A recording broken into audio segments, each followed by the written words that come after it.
Yeah, it's very life threatening. Dr. Hoa, good morning. Unmute. You're still coming in muted, Doc. Uh, don't want to say something I don't want to hear. Okay. Okay, so did we have a physicians advisory group meeting last night? Yeah, we have a short one. Just we have to. We sent out some feedback on the proposed quarantine guideline. We reached 50%, and we just want to discuss more feedback. It's still in the process, on the progress on figured out, all the concern on the proposed quarantine guideline. It's coming up here in May sometime when we reach 50%. So we gotta make sure every question and every angle is covered. The key here is make the travel back and forth to Guam a lot easier for everyone. Once we get 50% the island vaccinated, so we have some protection, and then the next milestone that we have to do, hopefully in July, August, is hopefully we have 80% people vaccinated, and that's another milestone that we have to try to achieve, and that would change the guideline more at that time. I mean, are we still looking at the path to half, where if you receive that negative PCR test 72 hours prior to arrival, and we achieve the 50% full vaccination, that there would be no quarantine? We still pursue that. I think that's very doable. As a lot more data come out there that show the efficacy of the vaccine and the prevention of transmission of the virus for asymptomatic vaccinated person. So we still going to try to achieve that, and if the vaccine come in supply that we're supposed to, and we get the vaccine to the people, then May will be pretty much very achievable if we can do that. As you know, the question is, and we're going to try to get a bit more data. The 72 hours, testing prior to arrival, it might not be necessary for the people that are fully vaccinated. So, because it does come with a cost, like $200 in the state. So it costs a lot for people to do that if you're fully vaccinated already. So, that's something we're discussing. So a few more detail, and hopefully it'll be ready by the time we hit May. So that's the new key piece here, that there may be a possibility that if you're fully vaccinated, you won't need the PCR test, the negative result. Yeah. So we have to follow the CDC guideline, and at a certain point, that's the reason why we vaccinate people. So again, to make it easier for our residents to go in and out, and also it doesn't incur any more cost to the people, unnecessarily, because $200 is a lot of money for people that currently have a hard time for their job and all that kind of stuff. So we will do things to make it safe for Guam, but at a certain point, we also need to do things that doesn't cost people so much. And is that possible protocol going to be for just returning Guam residents, or anybody that comes into Guam that can prove that they've been fully vaccinated? Yeah, they have to prove that they fully vaccinated, and the vaccine. We decide the only one that we honor the vaccine is the one that been FDA approved. Right. The other vaccine that's not FDA approved, we're not going to honor that. So we're just talking about Pfizer, Moderna, and Johnson & Johnson. Yes. Mm-hmm. But how I know we talked about this the last few times because you'd mentioned that that card that you get when you're fully vaccinated, you could easily make a copy of it. So how do you? I mean, what's the plan to ensure that or to verify that people are fully vaccinated? I mean, how are you going to tell if the card that they're coming in with is actually legit? Yeah, we're going to still on the process of working on the digital platform, and at least for our return resident, because our population is not that large. It's very easy for us to have a platform to try to track that at the airport. For other people that don't live on the island, I think they need to have a letter from their respective healthcare provider that certify that they have been fully vaccinated. For now, that should be on the letter from their private clinic to do that. Okay, but what if like at UOG you don't get a letter or anything when you're vaccinated? Yeah, that's the part where the digital platform need to be somehow work out that the people who get vaccinated at UOG or OKADU that can under some type of platform that's easily accessible by the airport, so that way they can fact check your immunization status. They have to work on it quick because that's the only way that we can do that. Because the white card right now is like you say is that's the only thing that we have. But again, it's easy forged by anyone. So Well, it's crazy because I mean anybody could get the vaccine now. I don't know why people would want to go out and forge the card. Because they don't want yeah, to. They don't want to pay for the PCR test. Right. Yeah, either that or some people like we say PCR tests, $150 to $200 in the state, it still costs quite a bit.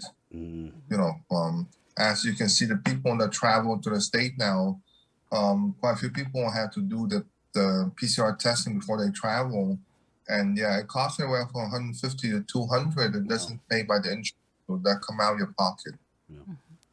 We also had a comment here, and I'm pretty sure you went in on this, but when are we going to implement the fully vaccinated person not going to be quarantined at all? Yeah, that's hopefully sometime in May when we reach the 50% of the vaccination in the island. Then the key here is important to reach that 50% at least, but it's not just us come up with a number. That's some data that prove 50% of the population vaccinated. You have a significant reduction of the severe infection and hospitalization. So that's something that we try to achieve. And yes, once we get there, then we know that our island have been protected, so we can ease off from the restriction. But we cannot do that until we get there. What about the quarantine facility beyond May 1st? Are we still going to have and pay for this big hotel if we achieve path to half and you have the negative PCR test? I mean, we're paying a lot of money and we still owe a lot of money. Is there any discussions on what are we going to do with that, and also the isolation facility? Yeah, we talk about just like Hawaii, right? When you come in for without the PCR testing, you'll be quarantined in a hotel and you'll pay for it. So people need to it needs to be enforced. If Hawaii can do, we can do it too, because we gotta stop doing the free quarantine. So we just have to hold people accountable for get the PCR testing before they come in. Site can do the same thing. If you come in, they still gonna quarantine you, until you get that PCR test negative. So yeah, that's a question we throw on the table last night. Is that if people come in without the PCR testing, we're gonna put on them back on the quarantine just like we have right now, and PCR testing hours 6 days, and unanimously, all the physicians say yes. You have to be somewhat be responsible when you come in unvaccinated without the PCR testing. You put the island at risk. So you had to be home accountable for that. And pay for your own quarantine. Is that what you're saying? Yes. Okay. Yeah, that's what we're pushing. I mean, that shouldn't have that many, people doing that. So, just like Hawaii, they put out the, their requirement before you travel. The airline will put out there. So if you get on the plane without the PCR testing, you hold that action accountable to yourself. What about the isolation facility? Have you heard anything? Are they moving to a smaller one, or Yeah, what are we going to do? Still working on it, Bria. I don't have the information on the isolation facility. It's a huge spot for the island to only use for 1 to 2 room. You have to pay for. So they need to consolidate that somehow, because it's a huge cost, and that money probably can go to do something else for our community. Right. Yeah. We did that story. I think it was from October to January, maybe, that $20 million was owed, and we're paying for rooms that aren't even being used. Yeah. So Yeah, we agree. No, that's a lot of waste of money. So they really need to change that really quick. Who are responsible for it? Because again, that money can go to do a lot of projects in the community. At this point, so I think that's it needs to be changed very quick. I wanted to follow up on this question that's posed by one of our online viewers. It has been reported that the Pfizer vaccinations are good for 6 months after the second dose was administered. Any confirmation on this from CDC? If yes, what are plans, if any, to administer more vaccines beginning this summer? Is that true? The vaccine that's just coming out recently, they know the efficacy of the vaccine, regarding duration of protection, as we will find out as we go again the next few months to see how long it's been protected you. And if it does, we might see that we might have to do a booster somehow, just like any other vaccine out there. I think we saw vaccination a few months ago, so I think it's kind of early to rely on that article that say only for 6 months. So I think that as we approach the 6-month mark where we start to vaccinate it, we will find out if it lasts longer than that. Because before, they say over 1 year, now say 6 months. I don't think no one knows for sure. The thing is that we do not have any serology tests or antibody tests to check to see if you're still immune or you still have the antibody to a spike protein. That's what they're supposed to produce to make sure that that you still protected until the serology tests come out to prove that your the antibody to the spike protein is still there, and you don't really know. The current serology test does not detect the antibody for the spike protein that's supposed to prevent the virus from invading into the cell. So we can't prove that yet. Okay. Yeah, because I think vaccinations started in December. Yeah. So. Yeah. June So would within be- 6 months, June, so about 2 or 3 months, and I'm sure someone bright out there will come up with some quick serology tests that detect the spike protein antibody. So let's see if someone can come out with that. Okay. Doc, do you know, we just saw national news that there's had some 15 million doses of the Johnson & Johnson vaccine were being, I guess, recalled or not rolled out because of problems they had in the manufacturing. Do you think that's going to affect us down the road at any point? All the batch that coming out, they have a batch number, the lot number to it.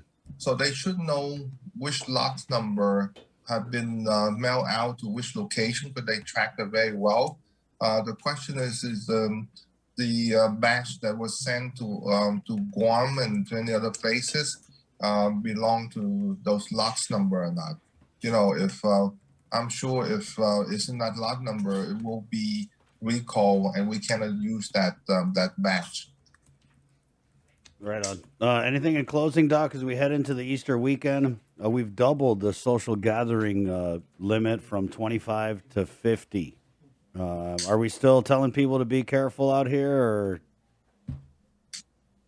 We still need to tell people that to be careful. You can gather, but if you feel sick, you have any cough and cold, any headache, any fever, chills, or any type of diarrhea, anything like that, just stay home. Respect other people and do not attend those events if you feel sick.